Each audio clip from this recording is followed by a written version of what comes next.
The movie starts with a 35-year-old man loading his stuff into the back of a pickup truck. Two cars pull up to his house, and people step out of them. These folks are Dan, Sandy, Harry, and Edith, colleagues and friends of the main character. They're a bit puzzled as to why he's packing up to leave without even saying goodbye. Dan makes a joke, suggesting John must be in a hurry to snag a chair at Stanford. Harry chimes in, offering a basket of food, regretting they didn't have more time to plan a grand farewell. Edith, on the other hand, spots a painting near the car. She's in awe, thinking it looks like a Van Gogh, but she's never seen it before. John explains it's a gift from a friend, surprising Edith, who believes it looks genuinely authentic. John invites his friends into the house, and they start pressing him for the truth about why he's leaving his home and 10 years of teaching. John responds that he can't stay in one place for long. His friends find it hard to believe he moves around so frequently, especially considering he's only 35 and hasn't aged a bit in the last 10 years. They reckon any woman on the faculty would give anything to know his secret. Just then, Professor Jenkins, an archaeology art professor, arrives with his student, Linda. He presents John with a book about prehistoric caves as a memento and also asks about John's plans. John gives the same answer. He enjoys moving around and he brings out an expensive bottle of whiskey, lightening the mood and making everyone forget the uncomfortable questions. They all form a circle and wish him well on his journey. While they chat, Dan finds a peculiar bone artifact, a flint knife, a tool used by Cro-Magnon people in the Paleolithic era to carve wood and bone. As the group examines the artifact, John suddenly poses a thought-provoking question.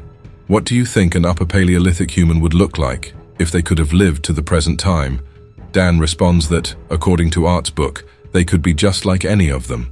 They would have changed with each passing century, meaning that Upper Paleolithic people possessed the same intelligence as modern humans, they simply knew less. Linda, the student, is curious about what biologists would say sustains such a long life. Harry, the biologist of the group, explains that it would require complete cell regeneration. He mentions that humans are believed to be designed for a lifespan of around 90 years. Edith expresses how many would love to know the secret of eternal life. Harry responds philosophically, suggesting that what is considered magic in one era might be seen as science in another. He points out that Columbus and Cernus were once thought to be mad, and now their ideas are widely accepted. At this point, John reveals a shocking truth. He could have traveled with Columbus, but he isn't the adventurous type. Moreover, he was already convinced that the Earth was round back then. However, he still believed in the existence of an edge somewhere that one could fall off. His friends give uncertain smiles, thinking it's a joke, but John denies it. He explains that every 10 years or so, people start noticing that he doesn't age, and he has to leave. This revelation puzzles his friends even more. Is he saying he's a Cro-Magnon? John proceeds to share his extraordinary story. He claims that, for the last 4,000 years since the time of Mesopotamia, he's been sure of his unique condition. In his first life, he lived to about 35 years old and became the leader of his tribe because they believed he was a sorcerer. He didn't even have to fight for it. However, fear eventually arose, and they banished him. People believed he was stealing their life forces to remain young, so he was pursued because he wouldn't die. This is how his habit of joining new tribes along the way began. Initially, John thought something was wrong with him, maybe that he was evil, which is why he couldn't die. Then he thought he might be cursed or, on the contrary, blessed. Later, he believed there was some purpose to his existence, and now he thinks he simply came into being. His friends are utterly intrigued by John's story. Edith is curious again, this time about the fate of the Van Gogh painting. John reveals that Van Gogh gave him the painting when John was just a pig farmer named Jack. Van Gogh used to visit him, paint and talk about how nature found its reflection in art. Art asks if John always leaves, and John simply shrugs, indicating that sometimes he creates a new identity for the next 10 years. Sometimes John posed as his own son, but on a few occasions he got caught. In fact, he spent a year in a Belgian prison back in 1862 for forging state documents. His friends were starting to get annoyed. John always seemed to have an answer for everything, except one crucial question: why did he do it? When they pressed him for an answer, John simply said he just wanted them to say goodbye to him, specifically. This left his friends deeply puzzled. They began to suspect that John had some serious issues. As John remembered he still needed to pack his boxes, the man started carrying his belongings. Harry, one of his friends, even tried to find hidden microphones or cameras as they couldn't believe that what was happening was real. At the car, Sandy confessed her love to John. He responded by saying that she wasn't indifferent to him either, but he made her understand the situation. One day, he'd be forced to leave, and he couldn't give her eternity. Sandy objected, questioning the concept of eternity. She pointed out that her parents divorced even before she was born, and life was full of uncertainties like death, illness, and insurmountable circumstances. She loved him, and was willing to accept whatever he could give her. John and Sandy returned to the house, where their friends still had more questions. For instance, did John remember any of his native languages? John replied that he remembered a little, as they hadn't changed much. They also asked if he ever engaged in cave painting. John shared a story about a man named Daru who was excellent at it. Daru painted animals that hunters hoped to kill and eat. After an unsuccessful hunt, their leader knocked out all of Daru's teeth, blaming him for failing with his magic. Someone had to chew his food for him, and eventually he developed jawbone inflammation, leading to his abandonment. John continued his journey, heading east at the beginning of the Bronze Age. He walked along trade routes, learning the languages of the places he visited. Everywhere he went, there were myths about the creation of the world and new gods. He spent time as a Sumerian for 2,000 years, then as a Babylonian during Hammurabi's reign. For some time he sailed as a Phoenician, and it seemed he had spent his entire life on the road, learning a few new tricks along the way.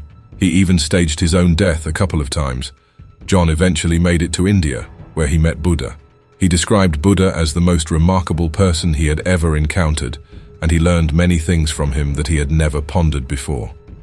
As the group continued their discussion, Dr. Will Gruber arrived.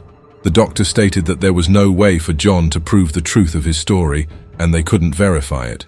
He could either be their friend, a caveman, a liar, or a lunatic. The doctor was curious about this extensive life being discussed, but pointed out the impossibility of verification. A debate flared up among John's friends about whether to believe his stories or not. His claims contradicted all their notions about nature and time.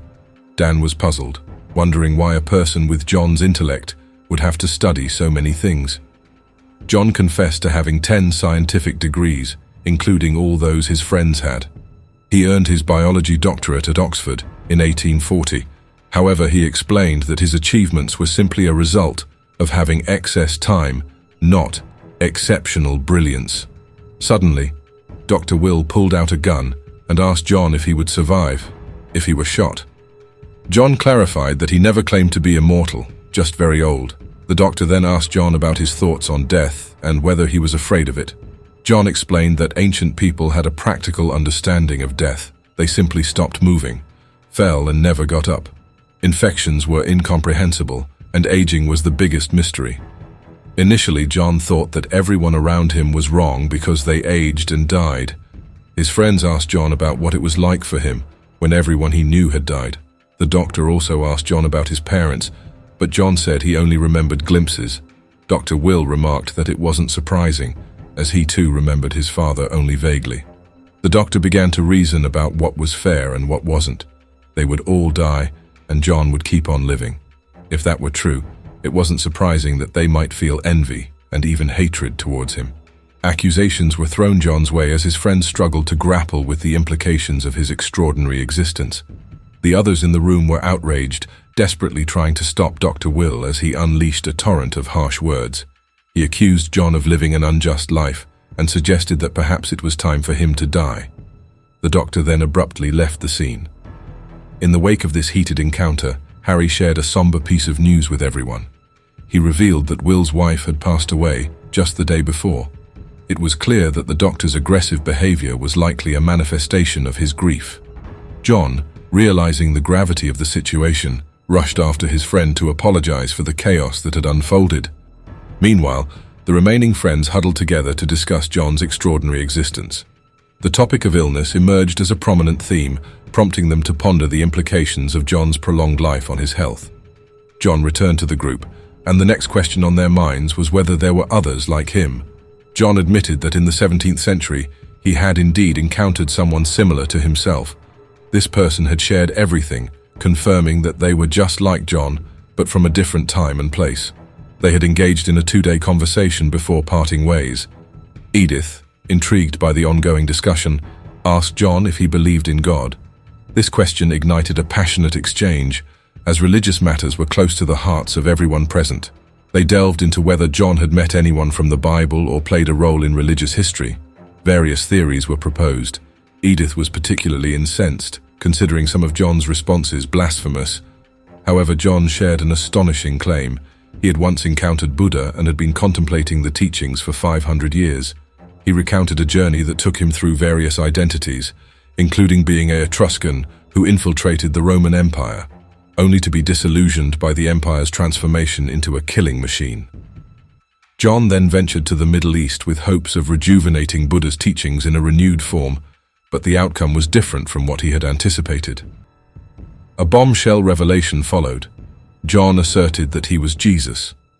During the crucifixion, he claimed to have blocked the pain and slowed down bodily processes so significantly that they couldn't be detected. Everyone believed he had died, and they placed him in a cave. When he regained consciousness, he wanted to slip away unnoticed, but fanatics prevented him from doing so. To escape their clutches, he resurrected and eventually made his way to Central Europe. John admitted he couldn't provide concrete proof, as he had no scars. However, he noted that blood and nails on icons looked more convincing. This revelation left Edith deeply hurt. The friends then delved into a discussion about religious questions and Christianity. John emphasized that he had preached teachings of tolerance, brotherhood, and love for life here on Earth, in the present. He criticized how these ideals had been distorted over time. He mentioned that rituals, ceremonies, processions, genuflections, and the mournful chants of singers and choirs were not what he had intended. At this point, Dr. Will returned, reigniting the debates about religion, Christianity, and piety. The friends grappled with the possibility that John's story might be a fabrication, a result of mental disorder, or perhaps influenced by drugs. However, they couldn't arrive at a definitive conclusion. John's perspective completely baffled the four scientists as he continued to explain that religion had strayed far from its origins. He argued that the church had grown out of fairy tales, and even the name Jesus had evolved from his own name, John. He clarified that he had never claimed to be the Son of God, but rather aimed to share knowledge. He denied performing miracles like walking on water or resurrecting the dead. The friends gathered to leave, their minds filled with astonishment at John's narrative. Edith pleaded one last time for John to confirm that he wasn't Jesus and began to cry. As they prepared to depart, the light suddenly came on. Dr. Will demanded that John admit it was all a joke, but John confessed that it was just a story. Their outrage knew no bounds, feeling deceived by John's elaborate tale. John defended himself, stating that they had pushed him to explore these thoughts. They had questioned his age, and Edith had seen the Van Gogh painting and found the chisel. They had unwittingly bought into his storytelling, and he couldn't resist seeing how they would react to his words. John acknowledged that he had an exceptional audience, an anthropologist, an archaeologist, an expert in Christianity, a psychologist, and a biologist. Each had engaged with his narrative in their own way. Amidst the tumult, Linda, standing in the doorway, asked if John's last name, Oldman, was a play on words, meaning old man. The infuriated group left the scene, except for Will, who remained in the room. Sandy inquired about other telltale names John might have used for himself. John started listing them: John Political, John Hermit, and, about 60 years ago, when he was teaching at Harvard, he was John Thomas Party. Will's voice was heard asking John to wait. 60 years ago, John Party. John turned to him and revealed that his mother's name was Nola. Will initially denied the connection, but in tears, confirmed that Nola was his mum. John continued, naming the family dog as Woy, and asked if Nola had remarried. Will, deeply shaken, said he felt cold. John affirmed that his father had always had a beard, and Will attempted to touch John's face. In a daze, Will came to realize that John was indeed the old man he remembered from his childhood. John's revelation sent shockwaves through the room. An ambulance and a police car arrived at the house. They carried Will's lifeless body on a stretcher, covering it with a sheet over his head. Everyone left the scene, and Sandy asked John if he had ever seen his adult child die before. John shook his head and got into the car, driving away from the house. Sandy watched him as the car stopped at a bend, and she walked towards it wearing a smile. Was the movie morally right? Let us know in the comments below. Thanks for watching. Until next time, this is Flick Spoilers, signing off.